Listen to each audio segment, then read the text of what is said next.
Every holiday season, we tell ourselves, I'm not going to wait until the last minute to go Christmas shopping. Yeah, well, how'd that work out? If you're short on time and still searching for the perfect present, my friends at 1-800-Flowers.com can still have your arrangement delivered in time for Christmas. Right now, when you order the beautifully handcrafted holiday flower tree, you get 20% off. That's a hand-designed 1-800-Flowers holiday flower tree, 20% off. The holiday flower tree is elegantly designed with fragrant greenery, roses, mini carnations, and a merry red bow on top, making it truly a one-of-a-kind gift. Perfect for spreading joy in your own home or in the homes of your friends and family just in time for Christmas. 1-800-Flowers works with premier farms around the world to ensure you get the best flowers available for the best price possible. 20% off the gorgeous 1-800-Flowers holiday flower tree is an amazing offer, but you got to hurry. Offer ends Friday. When it comes to meaningful holiday moments, trust in the quality bouquets of 1-800-Flowers.com. To get the gorgeous holiday flower tree for 20% off, go to 1-800-Flowers.com/Wingo. That's 1-800-Flowers.com/Wingo. Hurry, the offer ends Friday. With the Citi Double Cash Card, you get 1% cash back when you buy and 1% as you pay. That's like the joy of discovering the last donut. Ooh. And it has your name on it, literally, in chocolate sprinkly things. No way. Double the love with the Citi Double Cash Card. Apply now at Citi.com/doublecash. 5 days away. Good Wednesday morning. Welcome in to another edition of Golic and Wingo. Glad you are here with us. Trey Wingo and Mike Golic. Once again, you're sporting your Christmas attire. Yes, I am. I have the sweatshirt with Santa with the bag of toys that says, secure the bag. Important. And let's be honest, there is no Christmas without Santa's bag of toys and gifts. Isn't that correct? Kids, Santa is real. That's exactly right. We don't want to ever get the impression that we don't believe that Santa is real. Secure the bag. That's important. And then Christmas goes on. All right, so we're 5 days away. 5 days away. Like Monday was a week, but then you get a 5 count. That's on one hand. Right. That's kind of a good kind. You been out at all at the? See, we're past the point. I know of caring. Well, no. Jeez, does Santa have a lump of coal in his thing for you here? For me, probably. Or what? Out and about, is it more crowded? I have found that it's more crowded everywhere this week. Are people not working this week, or are they just working a little bit, or just don't care? Well, see, that's the thing. Unlike our business, everybody pretty much shuts down from like the 15th on. Right? I mean, people at their job, at their workplace, are they even doing work? No. Is this like the most least productive? There you go. The most least productive week. Yeah. The week of Christmas. Like I said, we live in the same town, okay, here in sleepy rural Connecticut. And there's one main drag where that goes through the center of town, and there's all the shops and all that kind of stuff. You go on that road from like 3 to 5 o'clock, it is nightmare bumper. Yeah. It's like the Van Wyck in New York. The Van Wyck. It is bumper to bumper for that 1 3-mile stretch. Yeah. That 1 3-mile stretch. It's time. Get that last minute Christmas shopping in. Yeah. Either way, secure the bag. Yeah. That's what Santa's saying right now. Yeah. By the way, it not only is it 5 days to Christmas, but it's a Wednesday, which means it's hump day. It's a hump day to get ready to Christmas. But man, there's a lot going on. There is. I guess you could say the Thursday, Friday of the NCAA tournament, those first 2 days are pretty unproductive. But that's like 2 days. We're really in a stretch where it's about 17 to 18 days of lack of productivity outside of the sports business where games go on. Yeah. Right? Wouldn't you say? Yeah. When you get to what's considered the holiday season, because right after that, obviously, we have the week leading up to New Year's Eve, which I just can't do anymore. I can't say I can't make it till midnight anymore.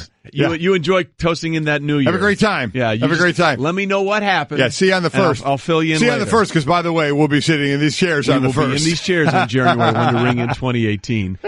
Obviously, retail and I guess shipping are probably also very busy industries. Yes, they are. This is when you see the UPS truck with 2 and 3 people on it, and you see deliveries being made in like rental vans because 2 or 3 they have so times much a day. Yeah, exactly. And they're just throwing stuff. No, they're not doing. And why do I know that? Because all the boxes are on my doorstep. Correct.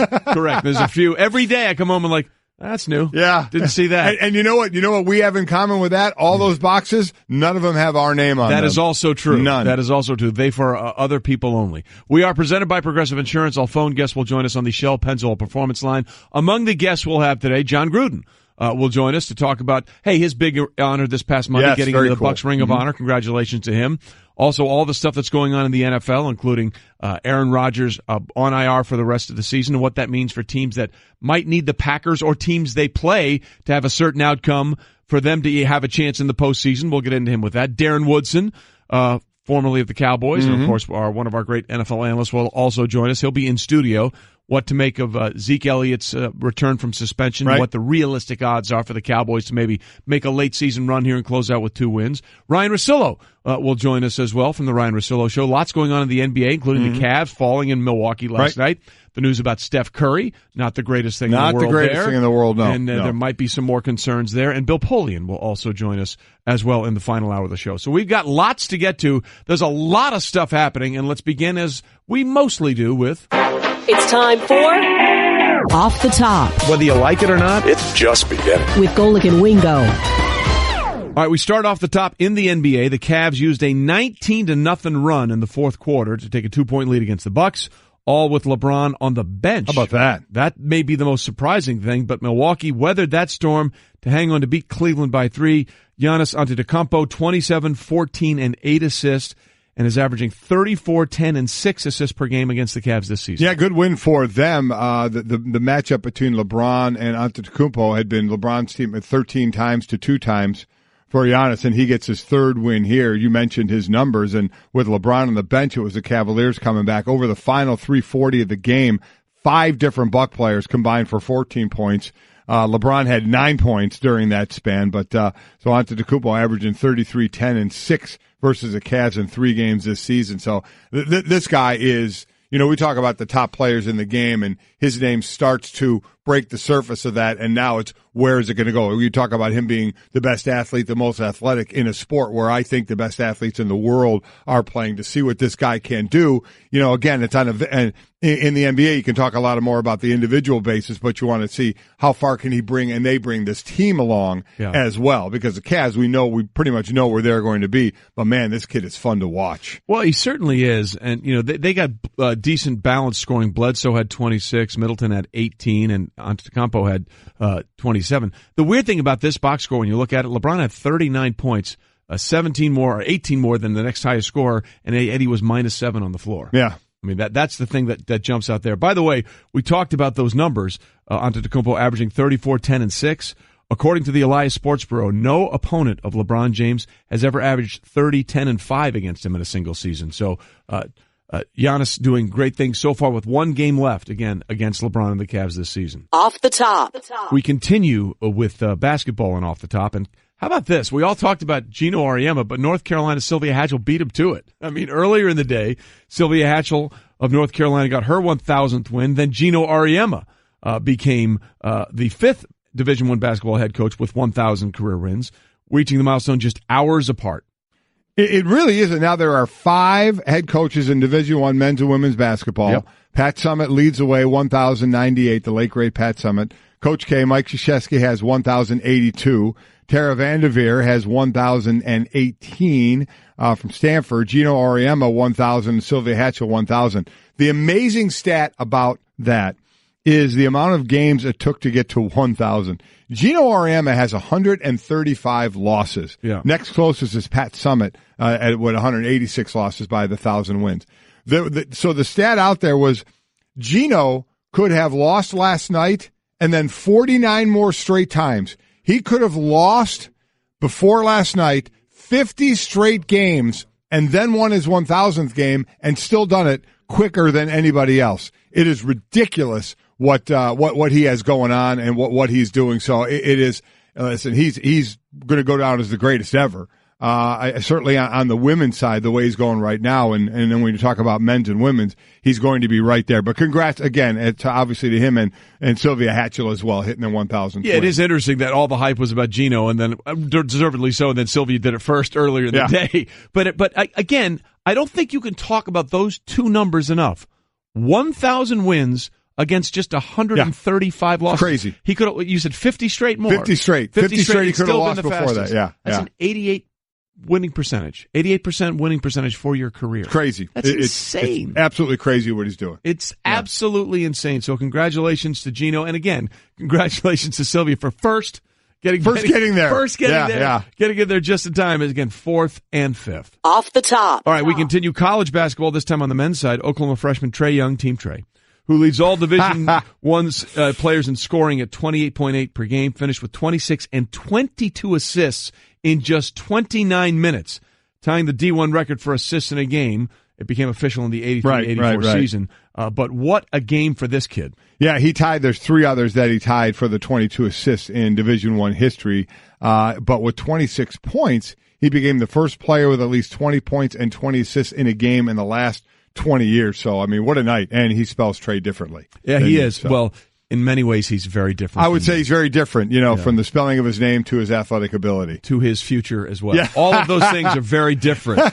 This Trey talking to that Trey. But what a night, huh? What a night. He became the first player with a 20-point, 20-assist game in the last 20 years. Good for him. We continue. Off the top. All right, Pro Bowl announced. Now, let me ask you, when you played, how much did you guys wonder about the Pro Bowl and whether or not you were getting in? Oh, certainly you did. Yeah. I mean, it's a cool thing. And I would remember the days where the coaches would come down and tell you who made the Pro Bowl. It would come down in your, whether defensive or team meeting or by the time you split to offense, defense, come in and congratulate those who made the Pro Bowl. And certainly, I had many teammates when I was in Philadelphia. They would come in and announce making the Pro Bowl, on my defensive side of the ball. The one year, the entire, D line from Reggie to Clyde to Jerome Brown all making it there, but certainly, the Seth Joyners, Eric Allens of the worlds, and we've had many Pro Bowlers there. So it's a very cool day. For most teams, there were 5 teams. I believe there were 5 teams that didn't have any, the Packers, by the way. Yeah. Well, again, when your main guy, Aaron Rodgers, Clay Matthews has been hurt so much. So that's been very difficult for them to make one. But a lot going on there because you talk about snubs at times, a lot of first-timers, I think one of the more interesting things that happened, 42 years, that the same backfield, Mark Ingram and Alvin Kamara, first time since 1970, both made the Pro Bowl running backs for the New Orleans Saints, along with their quarterback Drew Brees. So that is very, very cool. We'll get more into that. There's a lot going. There's always the ones who got voted in, then there's always who got snubbed. And remember, the roster is going to change 100 times. This is a fluid situation. 100 times, because certainly the 2 teams that make the Super Bowl, their guys won't be in the Pro Bowl, and then guys that just will choose not to go. So the list will run deep as far as changes here. So we'll jump into it a little bit more. Couple of things there. Brady selected to his 13th Pro Bowl, one shy of Peyton Manning for the most selections by a quarterback. By the way, the odds that Brady actually is anywhere near this, even if they don't make the Super Bowl, very small. I think the last time he actually went to the Pro Bowl was in the Cretaceous period. It's been a while. Been a long time. Yeah. Larry Fitzgerald made his 11th Pro Bowl, second amongst wide receivers in NFL history. Only Jerry Rice with 13 has more. And congrats to the Jags. They got a number of players, including their cornerbacks, A.J. Boye and Jalen Ramsey, both Pro Bowl selections, along with Calais Campbell. They had 4 defensive players overall. Very, very impressive, and deservedly so. Out of what they're doing. And the team with the most was the Pittsburgh Steelers. Right. They had 8, but again, lots more to get into with that, and we'll talk about that a little later here as the Pro Bowl once again being from Orlando. ESPN will have it. It's always a fun week down there, the interaction, and I think a lot of the fans and the players like the idea that they can go to Orlando, the Disney World complex, bring their families. It was a good time last year, and I'm sure it'll be a good time again this year. Off the top. And we finish up off the top with the news that we sort of talked about a little bit yesterday and was expected, I think, with the way this sort of played out. The Packers have indeed placed Aaron Rodgers on season-ending IR. They announced the move one day after they were eliminated from the postseason, thanks to the Falcons' victory over the Buccaneers. Yeah, Mike McCarthy, the head coach, said, with all the factors involved, we felt this was clearly in Aaron Rodgers' best interest. He's not happy about it. It's a hard day for him. I agree. It's exactly what I said yesterday. You have to take the decision away from Aaron Rodgers. Right. Any player worth the salt is going to say, yeah, I want to play, especially he just played in a game, and obviously they lost, so they're out of it. So he absolutely would want to play. So you had to just say, no, you're not. You have to make the decision and not say, well, the player wants to play. Well, no kidding. Yeah. You can't make it his decision. And this was, to me, it was the right thing to do. And the way to do it, to have no question about it. Put him on IR, and then there's no issues to talk about. He's done for the last 2 games. And I think this proves a couple of things.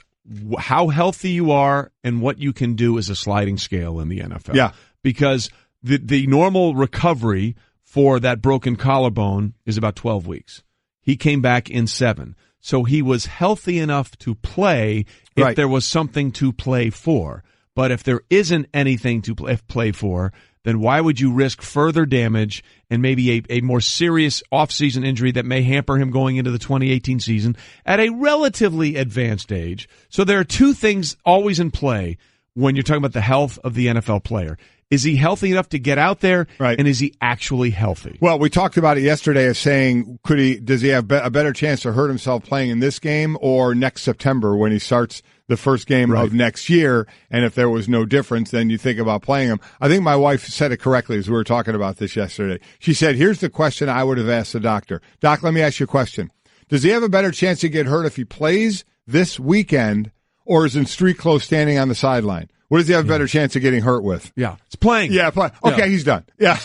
Stick a fork in him. Make it simple. He is done. Yeah, and that was Off the Top. It is done. Golic and Wingo presented by Progressive Insurance. You could save hundreds on your car, business, or recreational vehicle insurance from a local independent agent.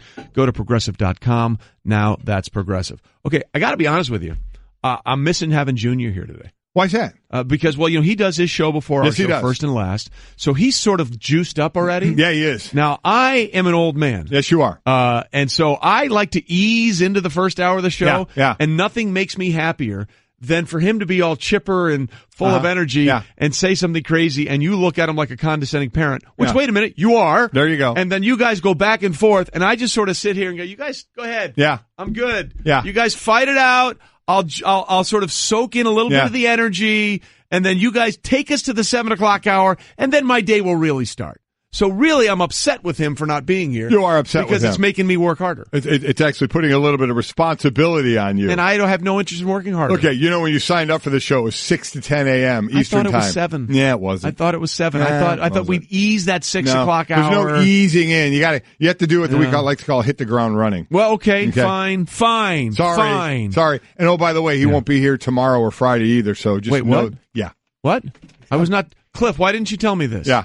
Cliff, why didn't you tell me this? I don't make these decisions. You just do the music? He'll be doing a bowl game. That's above my pay grade. Like the bowl game last night, the Cherubundi Tart Jerry Chews Boca Raton Bowl, baby. That one. It will forever go down as Lane Kiffin reintroducing himself to America. Yeah, we're going to get into that a little bit. Signed a 10-year extension at FAU. Beat Akron last night 50-3. Yeah. Just destroyed him. And the way he goes about it and the talk of him staying at FAU, he's certainly put himself out there. There's no doubt about that. Absolutely. And speaking of putting himself out there, Derek Jeter did that. Town hall time with the Marlins season ticket holders. Obviously, there's been a lot of angst about the rebuilding Part 3 of the Florida Marlins. They did it after the 97 World Series. They did it after the 2003 World Series win. And they did it after a mediocre 2017 season. So, getting rid of D. Gordon and Ozuna and obviously Giancarlo Stanton, people were very upset. And Derek Jeter had a town hall meeting with Marlins season ticket holders, and it went about as well as you could possibly imagine. You think? What was amazing is there was media allowed in there, but they weren't allowed to record or do anything there, like record it with their phone but everybody was tweeting about it. Yeah, I mean, you can't do anything that's not going to have some sort of public knowledge of what went on at this thing nowadays, unless you're saying leave the phones at the door. You got the big baskets that put your phone in there, and they'll still find a way to get it out there. But he took questions for 90 minutes from people who were obviously very, very upset with him.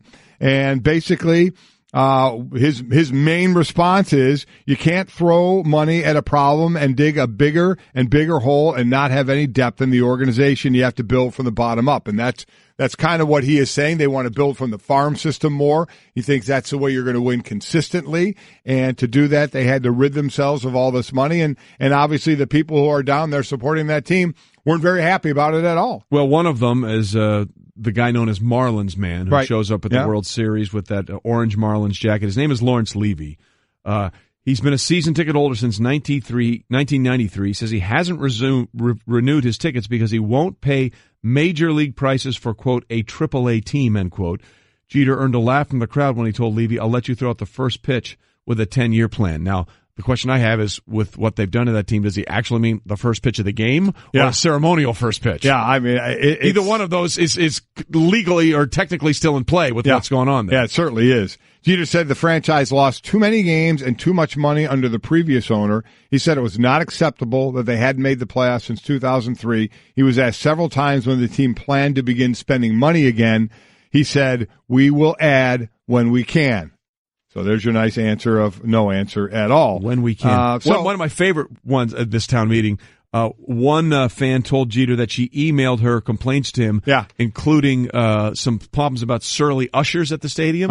Jeter's response was, "You don't have my email address." Yes. So, I mean, that I'm not sure that was the best thing to say. Probably not. He could have said, "Hey, I'll look for that email. Maybe you put it in a generic Marlins fan pool with my name on it. Those don't come to me directly." But recoiling, according to the Wire story, recoiled in alarm, saying, "You don't have my email address."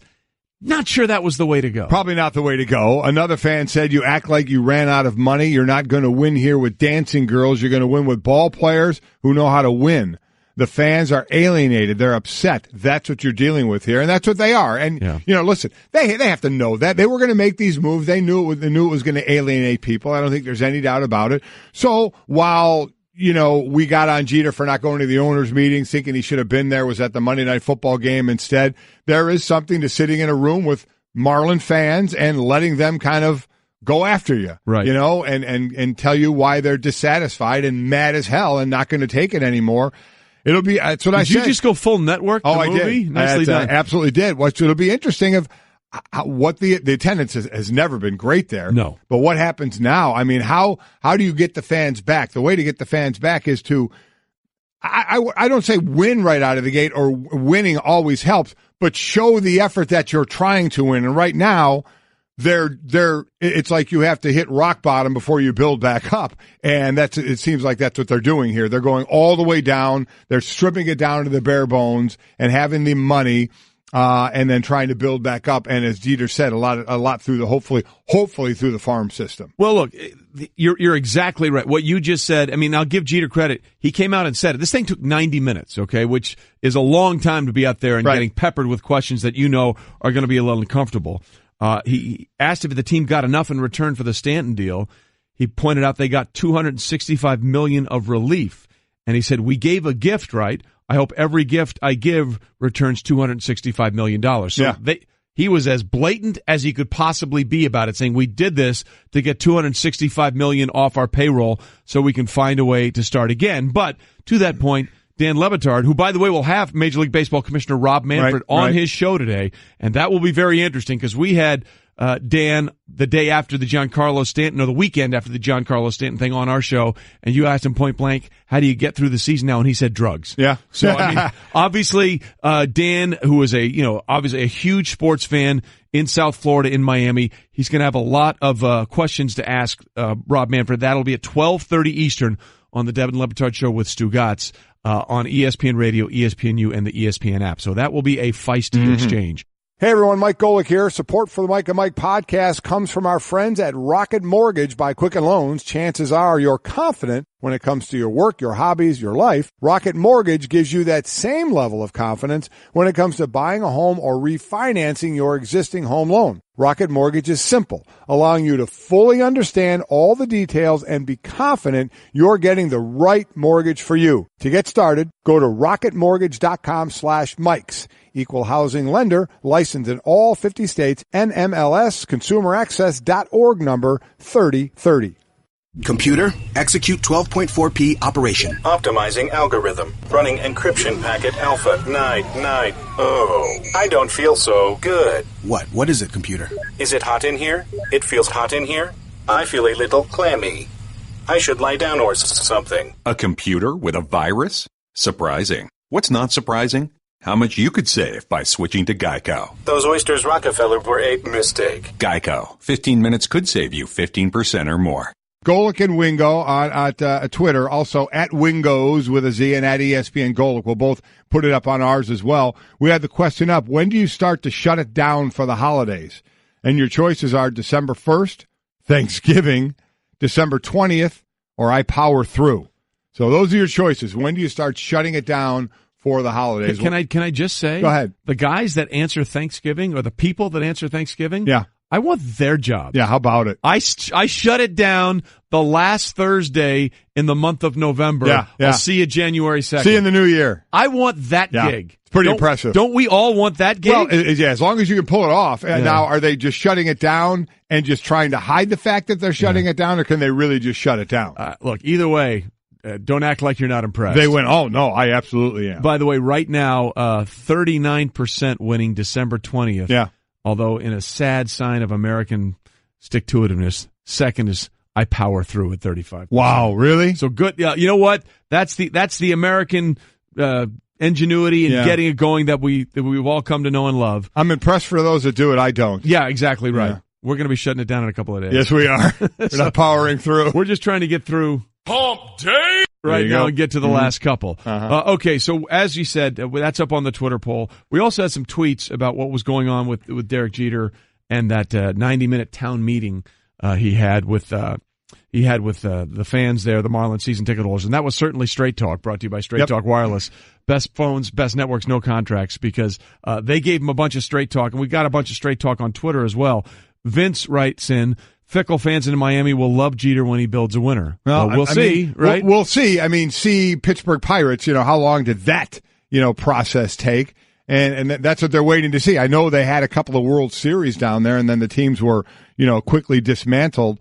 Derek Jeter wants to build a consistent winner. That's why he's talking about through the farm system. Listen, it's very difficult for me to jump on Miami Marlin fans. Right. For what they've had to deal through down there and what they're going to have to deal with for a few more years. It's not like in baseball, you can turn it around in a year unless you're signing a lot of big-time free agents. Which they're doing the exact opposite. That's exactly right. So it's going to be a while. It'll be a while, and Jeter knows that, and he said he knows the fan base isn't going to be happy, but he just needs he's just being as open and honest with them as they can. I would expect people to be upset at some of the moves that we've done, and I said that from our opening press conference, that we were going to make unpopular decisions at times, and I don't expect everyone to agree with the decisions that we make, but just know that we do have a plan moving forward. We will stick to that plan, and it can be painful. You saw it with some of the fans' questions and statements and comments that they're hurt, but I'm confident that we put a good product on the field, they'll come back and support us. Sounds like a version of Trust the Process. How about it, huh? Right. Sam Hinkle somewhere going, yeah! I should have. Yeah! Did I trademark that? Here's the thing. I mean, for Derek Jeter's career, this was a guy, even though he played for the hated Yankees, he was beloved with how he played and how he carried himself, the captain, the leader, and how he went about his business for years, and it took him all of a minute to become, the kind of the face of the Marlins, to have people despise him for what he's doing. How about that? Well, it's certainly, he wanted a new, fresh challenge. Yeah, he got one. He's certainly gotten one down in South Florida. And again, I don't think we can stress this enough. Major League Commissioner Rob Manfred will be on Dan Le Batard's show with Stu Gatz addressing this very issue, which has been a hot button topic for them, obviously, as they live down there. That'll be 12:30 Eastern on ESPN Radio, ESPNU, and the ESPN app. Okay, that was Straight Talk Wireless, nationwide coverage on America's largest and most dependable 4G LTE networks. Then there was this sort of bizarre story coming out of Foxborough. The Patriots, obviously, with the big win Sunday in Pittsburgh, which gives them the clear path to home field advantage throughout the AFC. But perhaps all is not as well as we might have assumed. No, not at all. The Tom Brady's kind of guru? How do we describe He's a trainer and a guy that they've sort of developed the TB12 method with. Right. Alex Guerrero their TB12 business partner. There you go. Yeah. Therapy center. There's actually one. It's basically within a 10-minute walk of the stadium. So what to know about Guerrero is he has been given basically complete access to the team. He flies on their charters. He would go to away games, sideline passes, wears all the garb, and has the ability to treat not just Tom Brady, but other players as well. He also has an office in Gillette Stadium outside the locker room. And he's been given the okay to treat. He has kind of a different approach of treating players. And he's been given the okay to do that, but not at the facility. They have to come over to the TB12 Center, which is, again, a short ride or a 10-minute walk from the stadium. And it turns out, from between this season, it said weeks ago, Bill Belichick has basically stripped Guerrero of all those team privileges. Basically, he's not on the charter anymore, not on the sideline anymore. The only player he can treat is Tom Brady. Now, if other players want to go to him at that center, they can't really stop him from doing that. But it was basically accepted that he was treating the other players. And it seems, if you read other stories previous, that the medical staff for the Patriots is a little bit ticked off at this. And I don't know. We don't know what brought this to a head this year, but maybe part of it could be that now a lot of the roster is seeing this guy and basically not dealing with the medical staff for the Patriots, who, again, have complained to Bill Belichick about this. And, at one point, Bill shrugging his shoulders and saying, Tom, Tom doing his thing, and so this guy was given all this access, and now it was all pulled away. And this guy comes with a little bit as well. Massachusetts state regulators stepped in when he began doing business with Tom Brady. As far as practicing physical therapy, was he doing it without a license? He was sanctioned by federal regulators for falsely presenting himself as a medical doctor, deceptively promoting nutritional supplements, according to government records a while ago. So, he has a little bit of a history as well. Tom, on his weekly hit Monday on EEI, basically did what they do in New England, said, I'm not talking about it. He said, all I know is Alex has been a huge, huge reason why I'm still playing at the age of 40. So this was something that was accepted, was going on. Maybe it grew too big. Maybe there were too many players other than Tom Brady, and it really maybe kind of put a wedge with Guerrero and the actual medical staff of the Patriots. I don't know. I'm just trying to surmise what may have been going on here to lead to Bill Belichick basically saying, all right, dude, you're done. Right. You're not doing anything with us anymore. And again, this was a story first reported in the Boston Globe, but, there's been, for whatever reason, there's been a dramatic shift. And just so people understand why Tom Brady is so fiercely loyal to this guy, as you alluded to it, he said he's a huge reason why I'm still playing at the age of 40. He also, Brady, referred to Guerrero's genius for his recovery from that devastating 2008 knee injury where he tore his ACL week 1 against the Kansas City Chiefs, and he was gone for the rest of the year. He credits Guerrero for helping him achieve peak, quote, pliability to extend his career. And the reason why this is coming up is because, as you said, it is a dramatic shift. Robert Kraft, the Patriots chairman and CEO, told the New York Times Magazine in 2015 that Guerrero's role with the team, quote, doesn't come without its challenges, end quote. But he then added, we have a coach that's accepting and we have a leader of the franchise who's driving it. So all of this was okay up until a few weeks ago, and that's what makes this sort of a head-scratcher. And I think the reason I kind of lean toward what I just said, this season TB12's client list has grown to include most of the Patriots roster. Yeah. A unique arrangement in the NFL with Guerrero effectively involved in the health and training practices of much of the team. It's not unusual for him and the Patriots medical and training staff to differ. So I wonder if it just got too much. If, hey, this is Tom's guy, he's doing things with Tom, now he's doing things with a few other players. Now, as the report says, most of the Patriot roster is dealing with this guy and not with the medical roster there. So you wonder if at some point it hit a wall where Bill Belichick had to say, okay, enough's enough. You don't have access anymore. Again, he has the facility, the TB12 facility, where players can go over there. But you know what you wonder here in the big picture, does this do anything with a wedge with Bill Belichick and Tom Brady? Well, look, again, Robert Kraft said it doesn't come without its challenges, and I think we're seeing one of those challenges manifested. And what if we always said about the Patriots, the one thing that's been great about that organization, there's one voice, there's one way, and it's the Belichick way, and it's been proven to be very successful. Yes, it has. And you wonder if, whether it's perception or reality, the thought that maybe this was steering people away from how Bill wanted to get things done. Right. So Bill did what he could do, and we'll see how that. By the way, they're still fine. Yeah. They look like they're on pace for home field advantage and the number 1 overall seed. But it's just interesting how things have changed this year. Blue Moon is brewed with Valencia orange peel and a touch of coriander. It's a creative twist on a Belgian-style wheat ale for a taste that shines brighter. Taste responsibly. Blue Moon Brewing Company, Golden, Colorado. All right, we rolling on Golic and Wingo on a Wednesday. Glad you're with us on ESPN Radio and ESPN2. John Gruden will join us in just about 15 minutes to talk about the Pro Bowl, his Ring of Honor induction, and all things going on in the NFL. But we started this show with a little baseball and what's going on with Derek Jeter, and let's spin it to some other baseball news. You want to do the cool, nice news? And let's start with let's. You want to bring them up and then bring them down? You want to start low and bring them up? What do you want to do? Let's bring them up. Let's bring them up. Rangers pitcher Cole Hamels and his wife donated their $9 million home to a camp that serves individuals with special needs and chronic illnesses. That's awesome. Yeah, the home, it sits in Table Rock Lake in southwest Missouri. Hold on.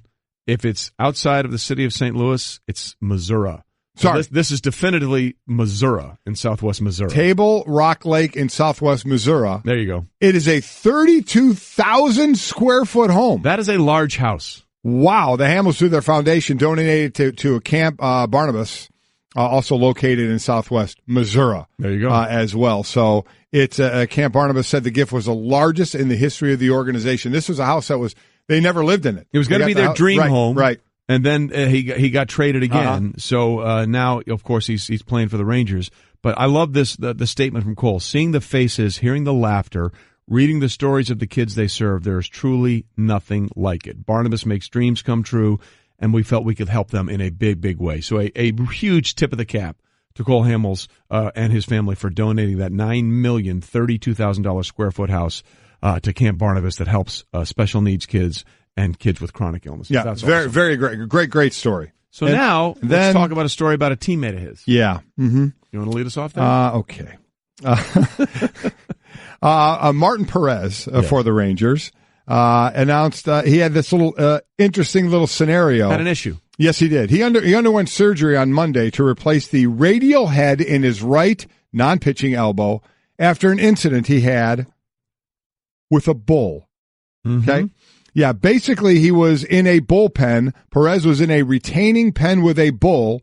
The animal moved in a startling manner. Perez fell and suffered the break. Yeah. So we have a guy who comes out of a bullpen, but this was a bull in an actual bullpen. Yeah. The animal moved in a startling manner. Listen. Isn't that what animals do? If you're anywhere with a bull and it moves, to me, that's a startling manner. Yeah. And I'm not in that pen anymore. Yeah. Well, GM John Daniels, who between Rugged Odnor's horses and Perez's bulls has dealt with far too many of these questions involving livestock.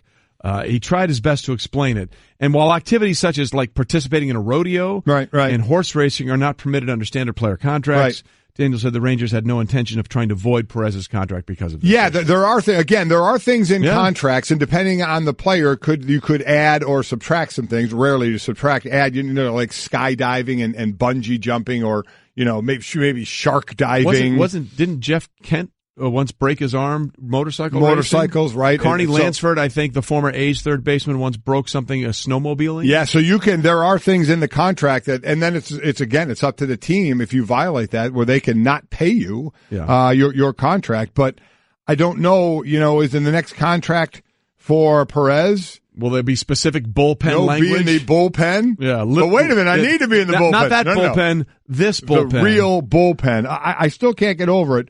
The animal moved in a startling manner. That's what animals do. I don't get that. Yeah. Which is a nice way of saying someone scared the animal. Yeah. It's basically what it happened. Was startled, it moved, Perez fell and broke his arm. Daniel says the team expects him to miss the first couple of weeks of the season, if not all of April. Wow. So that's what makes this more interesting. That's bull. Well, literally. I know I don't explain it to me. Okay. All right, coming up, why is Mike Tomlin still dwelling on the loss to the Patriots? Why aren't they pulling a Patriot move and saying, we're on to Houston? We'll ask John Gruden next when he comes back. That and other football-related issues, including the IRing of Aaron Rodgers. That's next. Golic and Wingo, ESPN Radio, ESPN2.